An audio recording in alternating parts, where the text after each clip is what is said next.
সংবিধান মেনেই হুমায়ুন কবিরকে পররাষ্ট্র প্রতিমন্ত্রী হিসেবে নিয়োগ দেওয়া হয়েছে উল্লেখ করে আইনমন্ত্রী মোহাম্মদ আসাদুজ্জামান বলেছেন, পররাষ্ট্র প্রতিমন্ত্রী তার ব্রিটিশ পাসপোর্ট ত্যাগ করেছেন।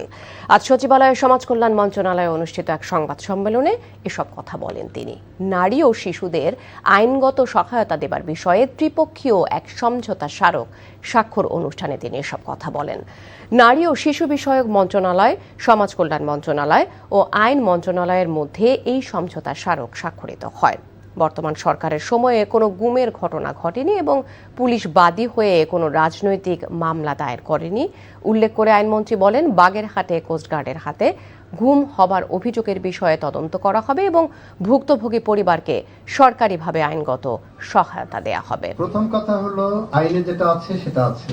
দ্বিতীয় হলো, এই সরকার যেটা করেছেন সংবিধান মেনেই করেছেন, এখানে কোনো ব্যত্যয়ের কোনো কিছু ঘটেনি। শুধু আমরা যা করেছি সাংবিধানিকভাবে করেছি। Thank you. নাই, জি।